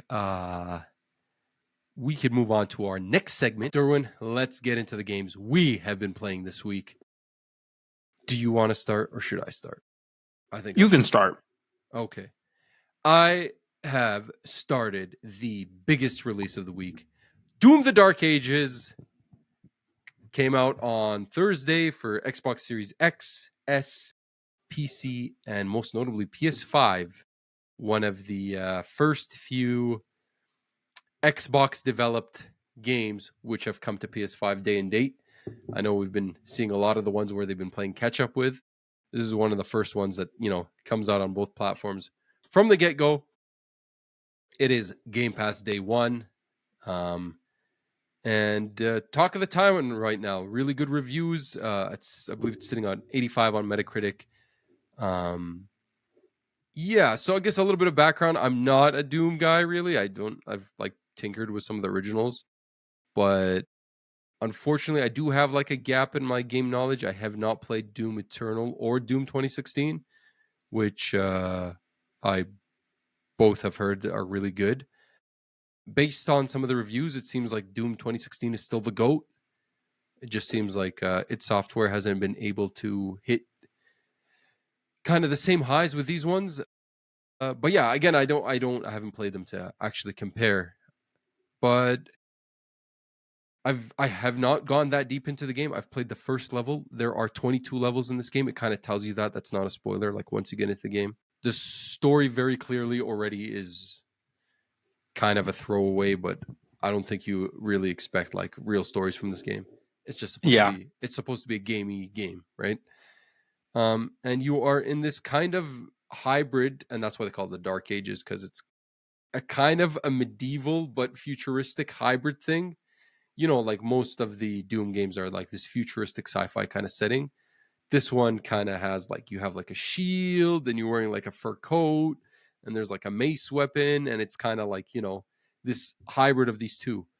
Uh so it's from what I hear, from what people are saying online, is it is more relaxed in the gameplay in that it's not forcing you to do specific things to get ammo and get health. Apparently, Doom Eternal was really trying to force you to play a certain way. It's like you need to do this to get your health up. You need to do this to get your ammo. This kind of gives you like kind of some freedom to do things in a specific way, the way you want. The gameplay still is really meant to be aggressive. Like if you get in there, they want you to be aggressive with the shield bash and all that kind of stuff. There's like a parry system with your shield now that you could do to push back specific attacks. There's like a lot of it is color coded. You know what I mean? Like green attacks are parryable, orange ones are not. Like your health is So it's blue and your almost shield. like you can play it just looking at the colors. Yeah, yeah, to kind of see. And obviously you could tinker with the colors a lot in the systems. Um I am playing on the hardest difficulty that is not one of the permadeath difficulties. So there's like I can't remember their names. It's kind of like, you know, like nightmare or ultra violence or something. I can't remember exactly what the names were, but it's there's like an easy difficulty, a medium difficulty, a hard difficulty, another harder difficulty, and then there are two difficulties that are kind of like a permadeath. One of them is like the same difficulty as the hardest difficulty, but there's these things called life sigils that you could use to save you. And once you run out of these life sigils, then you actually permadie. And then there's another one where you like permadie, which obviously I'm not touching those. Yeah, Um, permadeath games aren't fun. no, yeah, you got to be a real sicko to be into those things. So from what I heard online, also from early reviewers, was that the difficulty in this game is actually easier than other Doom games, and so they found themselves playing at a difficulty level higher than they usually would. So that's why I basically went to the highest difficulty. That's not permadeath. Um, and I think it's kind of correct. I think it's kind of on the easier side. Again, I'm very early into the game. I've only played the first chapter. I haven't touched anything else. There's 22 chapters in this game. So I don't know. But from that first chapter, you do get the life sigils that could let you respawn right there. But with those life sigils, I didn't die once. The enemies do hit really hard, and your life kind of evaporates pretty quickly. Um, but I found it pretty easy not to get hit. You know what I mean? In between your kind of, it's kind of like that bullet hell game where it's kind of like I like to compare it to like I know there's like the thing is my this is just because I'm a big fan of Ratchet and Clank, but and I know Ratchet and Clank didn't invent this mechanic, but it's the whole like bullets are coming at you, but they're not coming at you so fast. Like they're coming at you at a speed where you know you're capable of dodging them or getting out of the way, right? I'm not sure if that's exactly a bullet hell, but you know, you get the idea what I mean. Like these projectiles that are coming from these opponents, you could see them coming, right? And you have to bob and weave and get out of the way. Very dark setting. I'm playing on Series X, and I'm on my LG C1 OLED TV. I'm not gonna lie, it doesn't look very good, even which is concerning to me because from what I'm hearing online, is this game looks beautiful. And if you're on PC, apparently it looks amazing, especially with DLSS and the NVIDIA graphics cards. I don't seem to be seeing that make its way over to the consoles. Maybe it just looks garbage like on consoles. Maybe I have my HDR settings wrong. I don't know what it is, but it kind of looks bland. I mean, I know it already looks bland because it's feels like a kind of an Xbox 360 game with all the colors and stuff like that. Mm. But Maybe I'll have to try it on PC. yeah, I've been hearing really good things about it on PC, but I just Yeah, I think I need to tinker with the settings. Although it didn't give me an option for frame rate or resolution, which is kind of weird. Usually games give you that. I think maybe it's just forcing you to. There's one mode, and Well, it that's tries. interesting. Yeah, and it tries to make that mode work to the best. Maybe frame rate. It goes frame rate, and it tries to like. Um. Yeah. So really early on, I guess my vibe is that I want to keep playing, but that first chapter was not interesting enough to get me to play this instead of Clar Obscur. Like I popped into this last night. I said I'm gonna play Doom the Dark Ages so I could talk about it on the podcast. And I played the first mission and I'm like, if I like it, I'll keep going. Yeah, I played the first mission and I turned it off and I'm like, okay, I'm going back to Clar Obscur. Like, I need to finish that game. I'm way more invested in that game. It's way more interesting to me.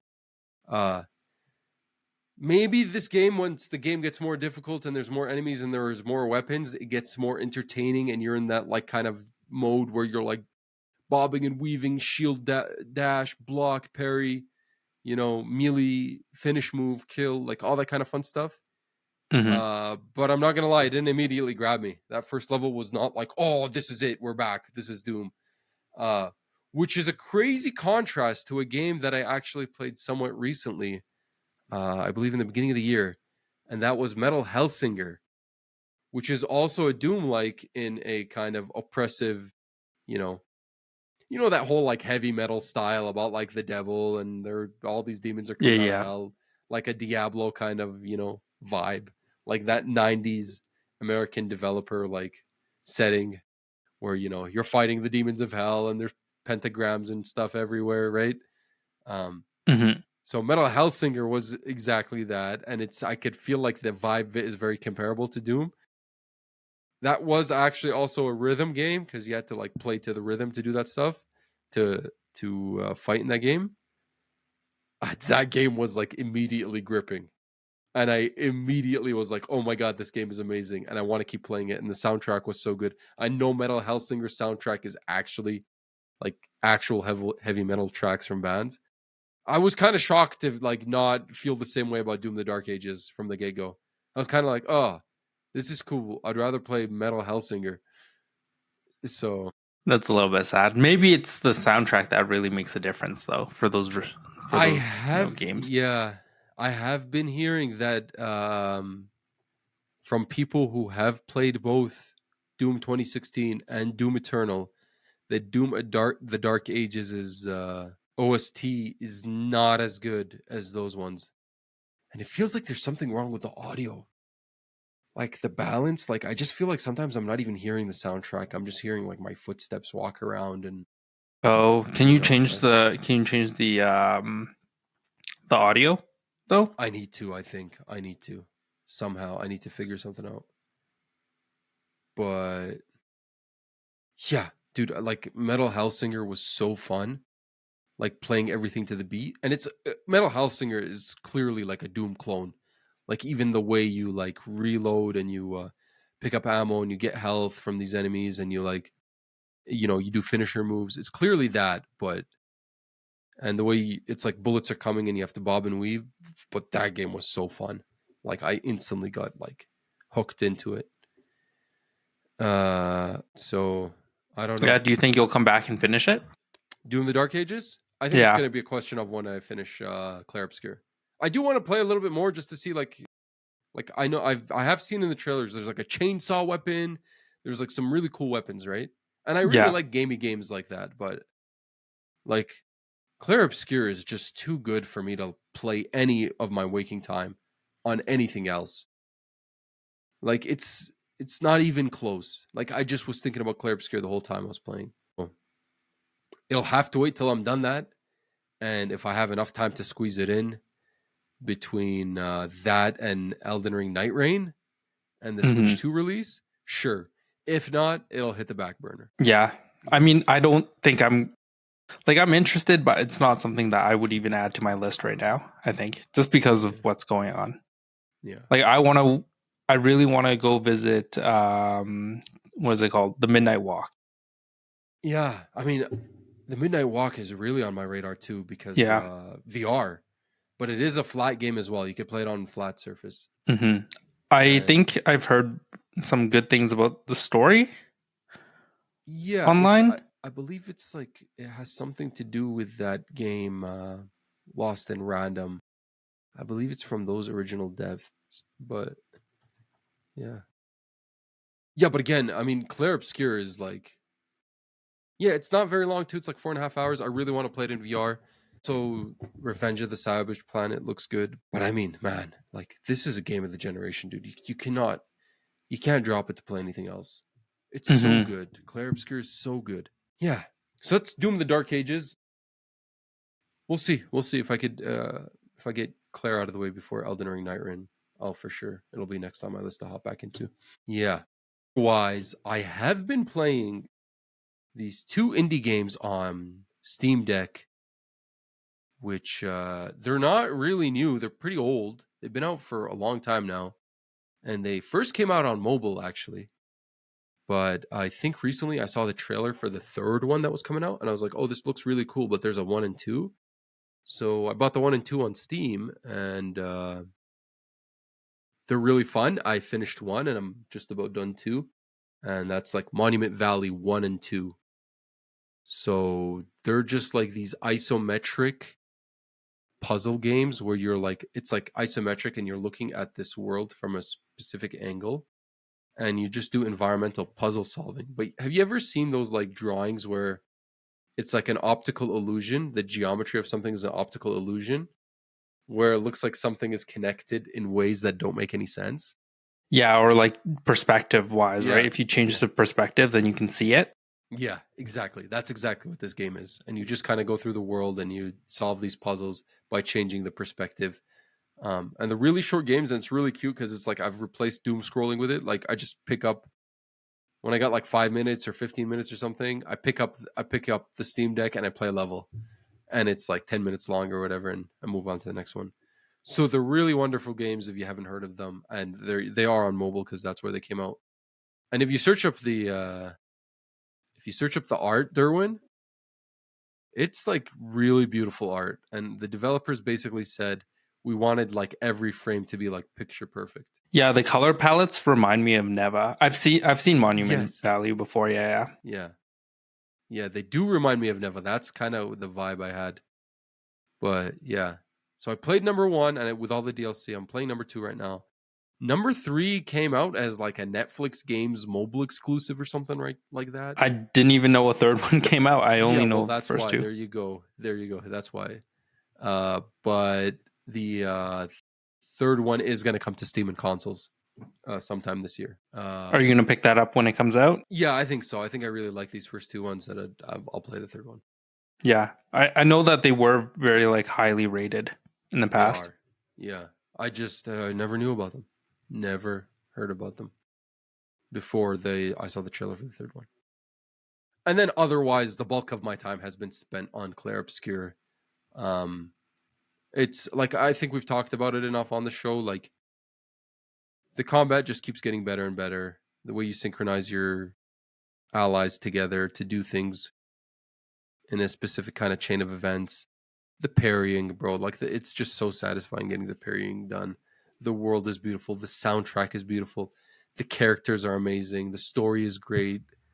Yeah, Yeah, it's just wonderful. Like I think I think at the very end of the day, we'll both have to finish the game and then do our final maybe do a thoughts. little spoiler Yeah, I cast or don't think something. we Yeah, need to go too deep into it again. we'll do a little spoiler cast or something. Yeah, Yeah, yeah. and you're presumably really close to the end. You think?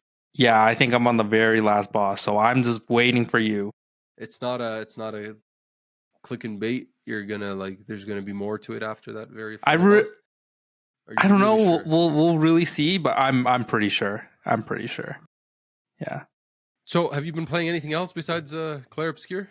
No, I've been really into like Korean TV shows on Netflix. Do you have anything Let's you want to recommend to us to watch? I mean, the only one that I find is like super interesting is The Devil's Plan. That one's and simply because it's like yes, it's a game show, but they play basically like these board games.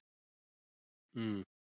where you can like work together, betray each other, etc., etc. I don't know. I think it's a super interesting concept. Sweet. I'm like almost done the season. Huh. Yeah, like it's they get like celebrities, I guess, in Korea, and then they're all like Oh, pretty well educated people, and it's then a they kind of play reality game these. show. Yeah, yeah, Yeah, yeah. yeah, It's pretty cool. yeah. The first season was pretty good, and then they upped the amount of contestants this season, and then I don't know. I find the games to be fascinating. Like you take a look at it and be like, who thinks of these games? Like these are Mm, insane. yeah. Yeah, yeah. And I No, I'm finally got to crazy. watch Thunderbolts yesterday. Oh, how was that? Honestly, a more return to form for Marvel, I think. Okay.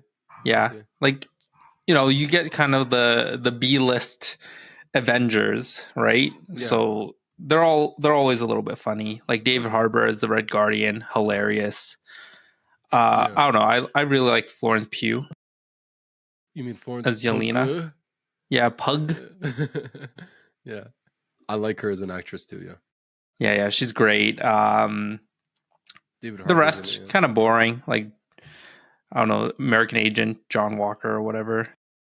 Mm. Discount Captain America. Oh, okay. Yeah, I don't know. I think it was just like an all right movie. I'm excited for Fantastic Four and whatever else happens. Are you not excited for the Blade movie? That's never coming out, Oh my god, okay. dude. At this point, I'd rather see what's his name, Wesley Snipes, come back as the Wesley Blade. Snipes, yeah. I actually really liked him as the He's original sick. Blade. Yeah, he's amazing. Yeah, Yeah, when's he's a the next badass. Fantastic Four movie coming out? That's the one that has what's his name? Pedro Pedro Pascal. Pascal, right? Yeah, He's Mr. Fantastic. Okay, yeah. maybe Vanessa yeah. Kirby, the guy from The Bear. I forget his name.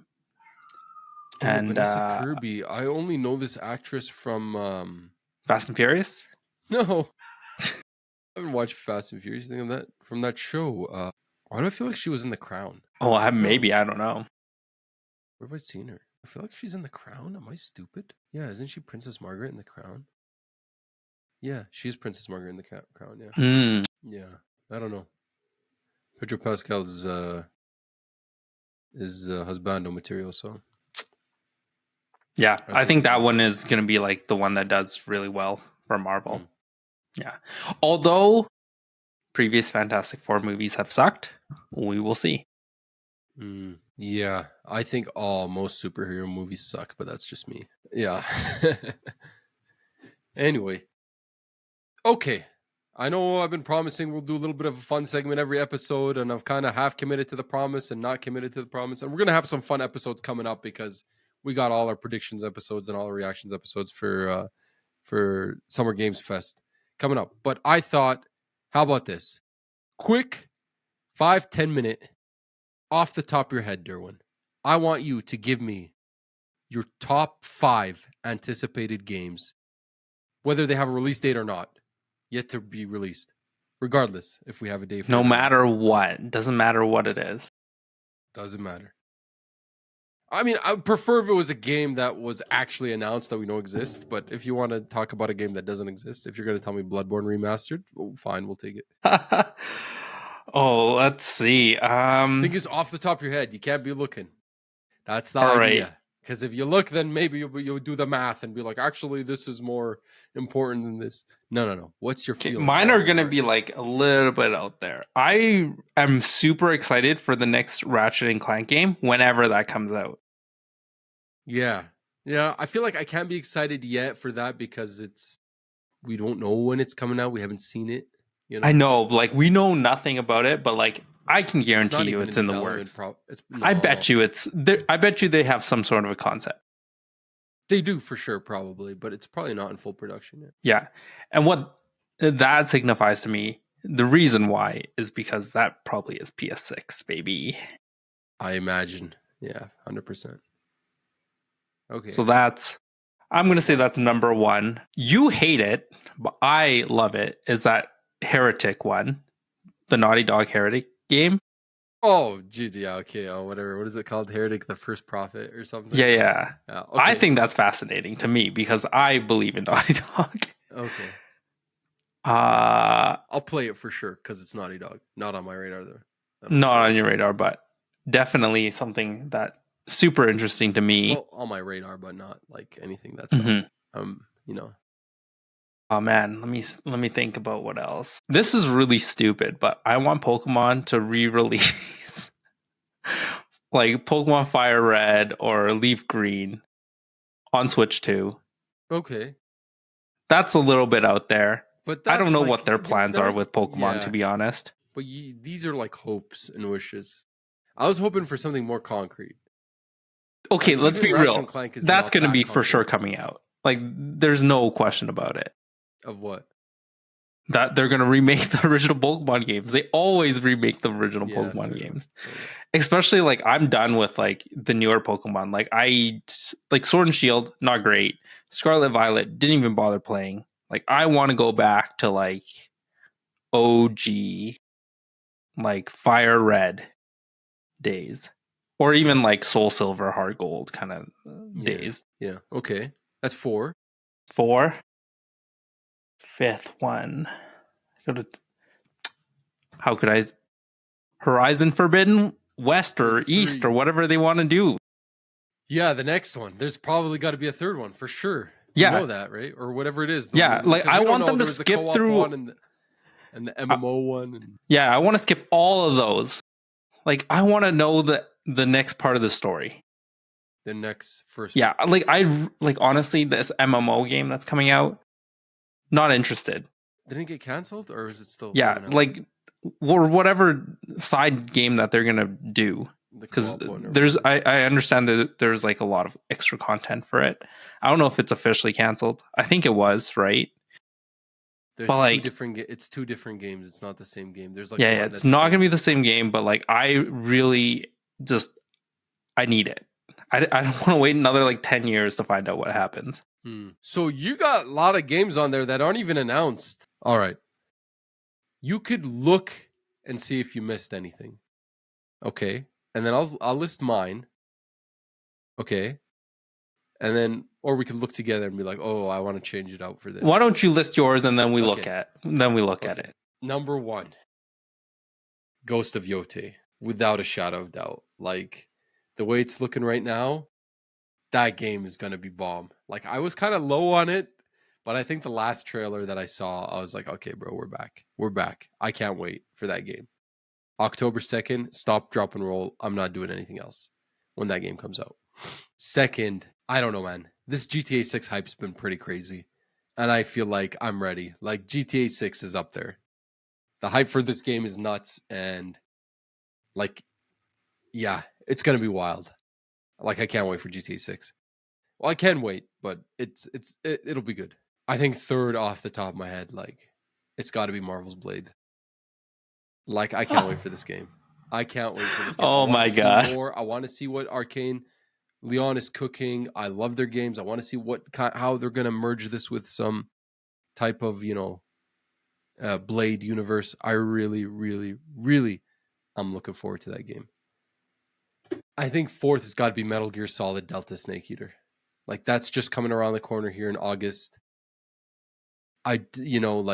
I've never played Metal Gear Solid game at all because I just was a kid when they came out, to be honest with you, and I didn't know what was good and what wasn't.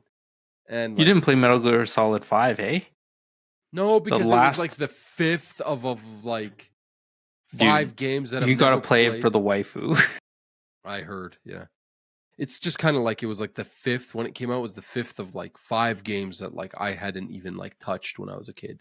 So, but I did actually recently buy the Metal Gear Solid collection to do my homework catch up. That you're never going to play. Yes, exactly. You nailed it. But maybe we will have time and we will try all those games. But anyway, it doesn't matter. Regardless if I play those or not, I'm pretty cool with starting with this remake. Yeah, I think the last one's got to be Marvel's Wolverine from Insomniac. Right? Like you mentioned Ratchet and Clank, but Wolverine is their next game. And we haven't seen enough of it. And it comes out 2026 too. So I don't know. It's got to be like, we've got to see something soon, man. Right? So I don't know. We'll see. I think off the top of my head, those are probably my top 5. Yeah. We've got So- completely different ones here. I think we have completely different. Like again, I told you, like I'm going to play the next Ratchet and Clank. I'm excited for that. Yeah. It's just so far out. It's not, and I've never seen anything for it that it doesn't live in my. Yeah. Like I the think Spi- our I could time see frames are Spider-Man just a little 3. bit different. I'm thinking like way out, Yeah, and you're thinking closer. I'm thinking closer. Like Spider-Man 3, we don't know anything about, right? That's Yeah. like probably way out, but I'm gonna play that game when it comes out. I'm excited for that. Yeah. I'm excited. I don't think I like after the last one, I'm a little bit disappointed with it. So Mm. I'm not as high Yeah, specifically I know about that. people didn't like the last one, but I'm still, yeah. Okay. I'll give you some ideas here. So, and see if any of these are going to change, aside from the ones I mentioned, are going to change your hype list. Metroid Prime 4, And not as hyped compared Ninja, to the ones that I've listed. Ninja Gaiden 4. Nah. That one might push like Metal Gear Solid out of that list that I mentioned. But I don't know. Silent Hill F, Chronos the New Dawn, that's the other one from the That's team the that made other Silent Final Hill 2. Fantasy like. No. It's the other No? like Silent Hill, like Dead Space like. Oh, okay. Onimusha, Way of the Sword, 2026, the next Onimusha. Nah. Soros, the next game from Housemark, the next Returnal. That one's interesting. I don't think so. Yeah. I'll be definitely interested to play it. The Dusk Bloods, next From Software game on Switch 2. Not for me. Yeah, it's not there for me either. Even Elden Ring Night Rain. I want the next first part, like single player experience. Fable reboot on Xbox. I think that's interesting, but I've never played the original one, so I can't be too hyped about it, I think, personally. Judas, the next game from Ken Levine, the Bioshock maker. Yeah, the first few Bioshocks, great. Bioshock 1 and 2, amazing. Then it got really weird, and I didn't then, like that one. yeah, it kind of fell off, I think, for me personally. The Witcher 4. That might break into. Yeah, that might change. I haven't seen enough of it. I can't get hyped yet. Yeah. I haven't seen enough of it. Yeah, but the theatrical trailer, Yeah, the amazing one. Yeah, that was really good. Project 007 from the developers of Hitman. I think that's interesting, but not enough for me. James Bond game from the developers of the Hitman series. It sounds pretty wild. They seem like the perfect studio for that. It is, but I don't know. Like, I've never gotten really into the Hitman games, so that's probably why. But I don't think even if in comparison to some of those other ones. Fair enough. Okami sequel. We know that's happening. Yeah, interesting, but I don't think enough. Mm. It's not there yet. OD from Kojima, the Xbox exclusive. Maybe. It depends on what type of game it is. If it's like a Mind F Death Stranding, I might not be as interested. That one was like a little bit hard to understand the story for. Yeah. Light No Fire from the developer of No Man's Skies. It's that new one, but it's like medieval, like No Man's Sky. You're like on dragons and stuff like that. Nope. Okay. These might be smaller titles, but Crimson Desert. Well, it's not a smaller title, but maybe not as much awareness about. No? Nah. How about Mind's Eye? Mind's Eye? No. I don't know. Do you yeah, I have some other titles. Outer Worlds 2? Nah, not for me. You were more interested about it, I think, than Blood of the I was. Dawnwalker, the game from the Witcher team, the ex-Witcher team. Wu Chang. Wu Chang Fallen Feathers. Nah, I don't think so. Well, Borderlands 4? Nope. I mean, that one we'll probably try, but I don't think I'll be too interested in it. Mafia the Old Country. I'm really hype on Mafia the Old Yeah, Country. you're hyped about it. Yeah, I'm kind of on the fence. Yeah, that's like a for sure day one buy for me. Yeah. Donkey Kong Bonanza. I wonder if this Tron Catalyst game is any good too. That one's coming out. Is that timed with the release for Tron Ares as well? It might be. For some reason, it might be a Game Pass game too. Is it? It comes out June 17. Oh, and Tron Ares comes out October 10th, 2025. So it's not exactly lined up. Yeah. Hades 2. 1.0, the Rogue Prince of Persia 1.0, The Hollow Knight. Rogue. Yeah, the Rogue Prince of Persia. Have you seen that? I don't think so. Search it up. It's a Prince of Persia 2D side scroller game from the Dead Cells developer. Ninja Gaiden Ragebound. Have you seen that game? 2D side scrolling Ninja Gaiden pixel art. Yes, I was not interested in that one. I'm No. pretty sure. Hollow Knight Silk Song. You are 10 times higher than, Yeah. maybe even 100 times higher than that. Yeah, but I'm for not. me, I'm not a crazy. I'm not a crazy Hollow Knight fan. Like I'm not those people who are like looking for every little detail on every event. Yeah. No, I don't. I don't think I'm too interested. Like, it's on the list, but it's not like heavy, like into it. That's kind of all lists of like games that are confirmed. I don't really write down stuff that's just rumored. I got to see a trailer first to keep more Yeah. of it in my head. Yeah. So fun stuff. We shall see. I don't know. This console generation, the games that I was really hyped coming into this console generation have all since like come out. Yeah, it's come and gone for a lot of it. Yeah, so For sure. a lot of the games that I am hyped about currently, I would not say like they're on the same caliber tier of the games that I was hyped about in like 2020. You know what I mean? Right? Like if you asked me in 2020, what are you hyped about? Like for sure would have been the next God of War, right? Like where's the next God of War? God of War Ragnarok came out. Would have been Elden Ring. It would have been Cyberpunk 2077, even though that did not come out to the way I thought it would be, you know? Would have been stuff like that. Would have been the next Spider-Man, Spider-Man 2, for example. Those kind of, I would have said those would have been my top. But it feels like they've all kind of come out now. It would have been for sure, probably for the longest time, Hellblade 2 would have been like my top most hyped thing ever. But yeah, they've all kind of come and gone, and it's kind of like I feel like we're getting into the next cycle of big things being announced, even though there's still crazy things coming out. That is all the show we have for you guys this week. Last segment. I've been meaning to say this to you since like the beginning of the episode, but I haven't found a good time. Do you know who you remind me of right now? After playing so many hours of this game. Don't tell me I remind you of SK. That's the only right answer. Yes, you're 10 out of 10 like SK. No, you actually remind me of Verso right now because you've got like those white streaks in your hair. Oh, I actually had that epiphany yesterday. I was looking at Verso in the game and I'm like, what? Dude, that guy literally has like the white streak right there at the front. Yeah.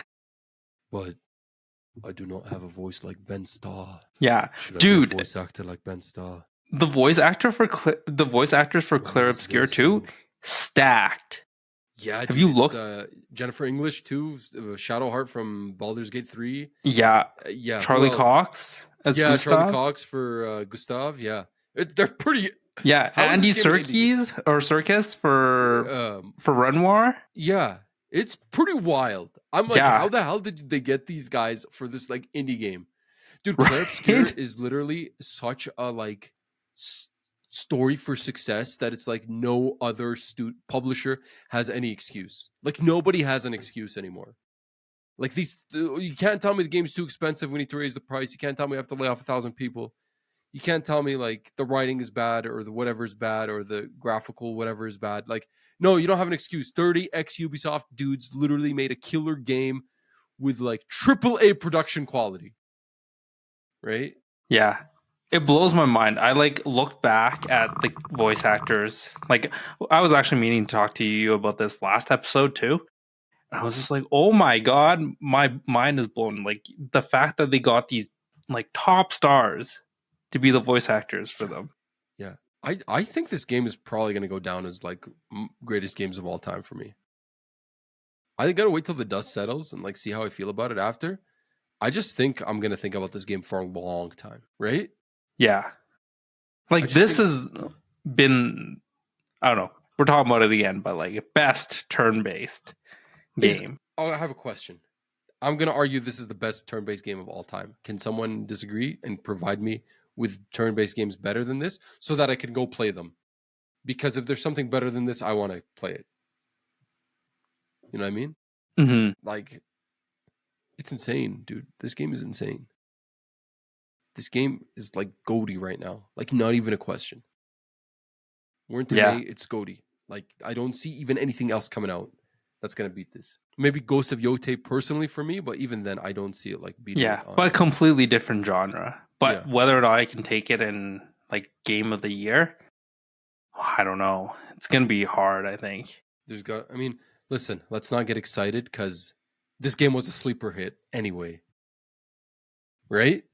So who knows what other sleeper hits we have in store for 2025. But yes, I am Ben Starr. I play Verso in Clar Obscur. I also play, what's his name? Clive Rossfield. No, Joshua! Pretty good impression. Yeah, like literally the same voice actor. What did Square Enix do? What did they do to deserve this failure on their parts? Honestly, Square Enix is, okay, so do you watch UFC or MMA? I know some of the names. Not like huge, so but everybody makes a joke about how like the best thing Israel Adesanya did for the UFC or for MMA is he introduced us to oh my god, why can't I remember his name? Poatan. So basically, Israel Adesanya was like big in his weight class and he was beating everyone up. So the UFC set him up with a fight with some guy that he fought in Muay Thai or like kickboxing way back in the day, right? And this guy was supposed to be a scrub, like he wasn't in the UFC, but he's the only person who had like ever beat Israel Adesanya. And he came to the UFC to like rematch him. And he beat Israel Adesanya again. And then his career just popped off. His name's Alex Pereira. And now he's like one of the greatest fighters of all time, which is crazy. Oh, yeah. So they say best thing Israel Adesanya did for fighting was introduce us to Alex Pereira. The best thing Square Enix did for writing and acting is they introduced us to Ben Starr. And now he's voice actor on like freaking 10 different games on every game. That's true. He is a very good voice actor. He's very, very good. Voice actor. So pretty cool stuff, man. Anyway, that's all the show we have for you guys this week. Remember to follow us at the Slow Run Cast on Instagram and to follow us and ring the bell so you get notification every time we drop an episode, usually which we drop on Mondays or Tuesdays every week. At the Slow Run Cast on Spotify, Apple Podcasts, YouTube. Your support means a bunch to us. Obviously, this is just like a startup kickoff podcast. We don't have any sponsors. We're not making any money off this thing. You know what I mean? And we're not expecting anyone to give us any money for it or anything like that. But we just want to kind of see if we could generate some kind of interest and get the show going. So we appreciate all your help. Any other closing remarks, Durwin? No, sir. Alrighty, you get to it. I'm gonna go deal with my children. Depressing. I'm gonna go eat a bunch of stuff because I'm starving. I'm so hungry right now. I'm gonna go upstairs and see what my wife's up to. Go eat something. All right, man. You have yourself a good week, and I will we'll catch everyone next week, and then the week after we will be playing Switch, and you will be coming over to my house for at least the Xbox showcase because it's on the weekend. We can maybe live react to the other one during the week, but at least the Sunday one. Perfect. All right, man. Take care. Have a good day.